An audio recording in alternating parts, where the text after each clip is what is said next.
Então, Laura, o que eu te digo é que assim, mais de 95% dos meus alunos, que são 80 a mais, né, eles não suplementam, não fazem suplementação de proteína. Eles fazem o exercício físico, vêm para o treinamento, mas eles não sabem ainda da importância da suplementação de proteína.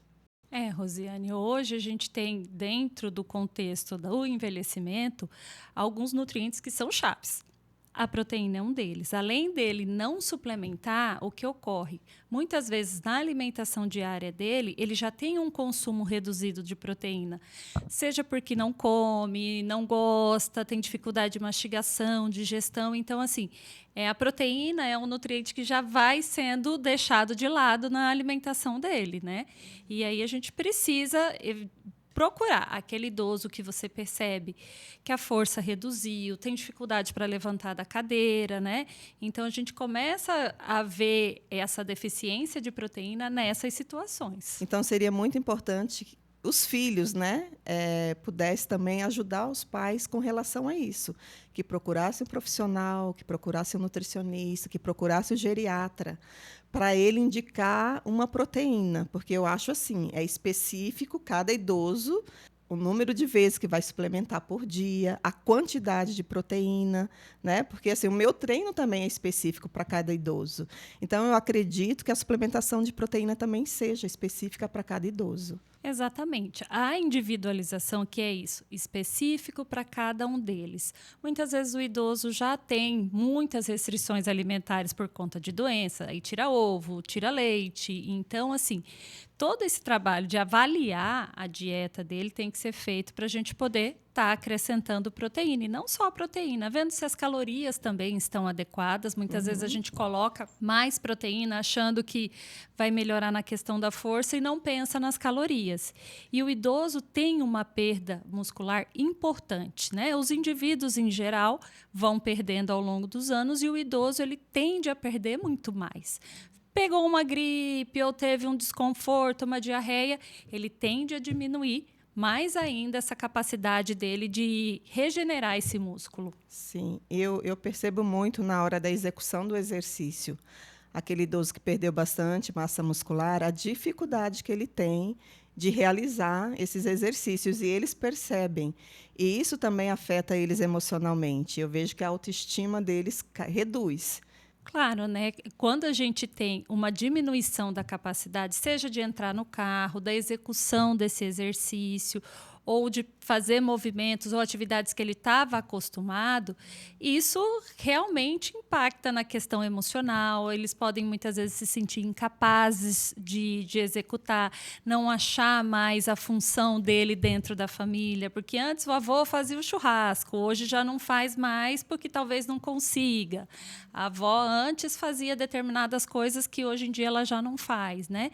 E tudo isso realmente impacta na questão emocional, como você falou, eles ficam mais entristecidos, eles buscam o isolamento, né? Então, assim, não dá para separar uma coisa da outra, né? A questão física da questão emocional, porque se ele não consegue levantar de uma cadeira, ele precisa de ajuda por uma questão de sarcopenia ou que está sem força, ele vai depender de alguém e tanto a família, seja os cuidadores, seja a família, o entorno do idoso, ele tem que estar capaz de observar isso e buscar aquilo que atenda às necessidades dele e de uma maneira mais personalizada. Muitas vezes a gente encontra algumas barreiras, até dos próprios filhos, em ver os pais envelhecendo, né? E do próprio idoso em aceitar algumas coisas que a gente sugere. Então, assim, é um trabalho que parte da observação da família, de quem está próximo do idoso, e muitas vezes até o funcionário da casa, a funcionária que cuida da casa, que faz o almoço, observa que ele não limpou o prato, comeu menos do que ele come habitualmente, são pessoas que são parceiras e que podem estar auxiliando não só na questão da alimentação, mas de outras coisas também, no estímulo à atividade física, fazer atividades mais intensas, né, do que a gente diz, ajudar na guarda de alguma coisa, as atividades domésticas mesmo. Uhum. Eu acho que falta sim um pouco de conhecimento por parte dos idosos e dos familiares no quesito suplementar, né?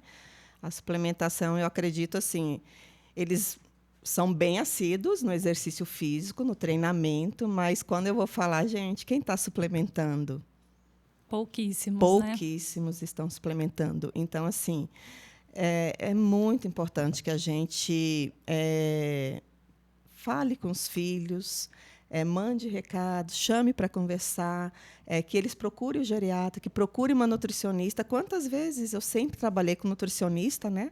Lá em São Paulo, na nossa equipe, né? E assim, é muito importante. Eu acho que eles não têm noção dessa importância. Exatamente. Quando a gente fala de suplementação proteica, ela é um item, né? Mas sem ela a gente não consegue imunidade, a gente não consegue a pele dele melhorar, tá sempre fininha, machucada, né? Muitas vezes as mulheres, principalmente, percebem o cabelo mais fininho. Às vezes, quando vão na manicure, já não querem fazer a unha como faziam. Os homens, a questão da força para eles é muito importante, né? Dirigir. Né? Para o homem, quando ele perde a capacidade de dirigir, muitas vezes tem desconforto ao entrar e sair do carro. E essas informações, para nós, enquanto filhos, familiares, né, a gente muitas vezes deixa de atentar porque isso nos sinaliza que o nosso pai ou nossa mãe está envelhecendo. Né? E até para os filhos, para quem está no entorno, trabalhar isso emocionalmente é bem complicado. É você entender que o seu idoso, o seu avô, enfim, já tem necessidades especiais e que essas necessidades precisam ser atendidas, né? E eu vejo assim, Laura, você sabe que eu trabalho com 80 a mais e muitos dos meus alunos, os filhos já estão na terceira idade. São os idosos, meus alunos, mas que seus filhos já são idosos também. São os super idosos que a gente tem hoje. Então, assim, aí eu fico pensando, e seus filhos suplementam? Também não. Entendeu a importância disso? Dos filhos estarem atentos a isso, fazerem a suplementação também e serem também um exemplo para os seus pais? Exatamente, é a cadeia do cuidado, né? Então, assim, se tem um neto que treina, fala, olha, vô, toma essa proteína que vai te ajudar, né? Vai ficar fortão. E aí o pai também entra na onda e torna um hábito na família, né? Falar sobre a suplementação, falar sobre o envelhecimento, né? Então, assim, é você começar a fazer as adaptações. Muitas vezes o idoso só precisa de alguns ajustes na alimentação para melhorar o quanto de proteína ele come. Às vezes uma carne que muitas vezes era seca, só a carne seca, assada, você pode colocar um molho, né? Você pode desfiar, fazendo com que esse idoso melhora, inclusive, o apetite, que você sabe que a gente tem muita inapetência nos idosos, Isso, né? Troca comida por lanche, sopa, um copo de leite, né? Muitas vezes não se alimenta como deveria. E a gente tem que mostrar para os filhos idosos que, para que eles cheguem realmente na faixa etária dos pais deles, dos super idosos, eles têm que começar, né? E o quanto antes começar, melhor. E eu acho assim, o impacto da sarcopenia na vida do idoso, porque assim, o impacto vem o quê? Pouca força, menos força muscular, menos equilíbrio, as quedas, fraturas, hospitalização. Então, assim, é um ciclo bem difícil. E a gente acompanha todo esse processo, né? Exatamente. Então, o risco da sarcopenia a gente enxergava só como se fosse uma doença do envelhecimento. Mas o que a gente está observando? Que a sarcopenia ela vem descendo na cadeia de idade. Então, muitas vezes, o indivíduo jovem, inclusive, que está acima do peso, ele já é um obeso sarcopênico. Por quê? Porque ele tem baixa massa muscular, porque a composição dele é de gordura. Então, se esse indivíduo passa a envelhecer com esse processo sarcopênico, quando ele chegar na idade mais avançada, ele vai ter extremas limitações, né? Então, assim, são coisas que vêm limitando ao longo da vida, né? E muito se fala de sarcopenia, mas pouco se adere a tratamentos, né? Eu imagino assim que quando vai no médico, tem sarcopenia, baixa massa muscular. Muitas vezes a família menospreza o diagnóstico, quanto se fosse, olha, o seu pai está diabético. E a gente sabe que são doenças que levam à incapacitação, né? Esse idoso sarcopênico, ele praticamente, se ele não for tratado, não for suplementado, ele pode evoluir para uma demência. Já existem vários estudos associando força muscular, especialmente de quadríceps, né? Da questão da coxa, daqueles testes que você deve entender melhor que eu, que faz, teste de marcha, senta e levanta, está altamente associado com riscos de demência, né? E quanto melhor o teor de proteína da dieta, a gente preserva não só massa muscular, como também tecido cerebral, que a gente sabe que ao longo do processo de envelhecimento, a gente vai reduzindo, né, a massa do cérebro. Então, a gente vai mitigando, né, o impacto do envelhecimento. Imagina, muito pouco ainda dos idosos fazem exercício físico, como deveria fazer regularmente. Porque vem uma semana, fecha um mês, vem uma vez por mês. Isso não adianta nada. Gente, eles acham, assim, muita gente ainda pensa que o idoso ele tem que ficar quietinho. Eu falo que é aquele idoso tapete. E todo mundo pergunta, por que tapete? É aquele que você tira, põe no sol, depois volta para dentro de casa. E não pode ser o idoso tapete, né? A família encara assim, o cuidador encara assim. Eu ouvi muito isso quando atendi em domicílio. Ai, Rosiane, deixa... Porque assim, eu já trabalhava aqui, né? Eu queria trazer para o grupo. Eu sempre pensei assim, vou atender em domicílio, sim, mas, olha, seu pai precisa ser inserido no grupo. Exato. Aí a família, não, deixa ele aí, ele está quietinho. Tipo, não está dando trabalho. Porque aí eu vou ter que ver quem que vai levar, quem que vai trazer, como que vai... Aí tem que acordar, aí tem que arrumar, aí tem que dar banho, tem que... Aí eu falava, felizmente, né, as pessoas pensam assim. E eu vejo o envelhecimento como o desenvolvimento da criança. Por que com a criança a gente tem toda essa atenção? Se não está comendo direito, pai e mãe já fica desesperado, já vai atrás de um suplemento para dar um sustagem. E por que o idoso isso não acontece? Né? São faixas etárias. Um podcast que eu vou fazer sobre isso, sabe? Também. O idoso com Alzheimer, principalmente. O idoso com Alzheimer, ele não tem condições mais de escolher se vai fazer exercício, se não vai, se vai suplementar, se não vai. São os filhos que vai pegar na mão do pai e falar, papai, vamos, está na hora de te levar para a academia.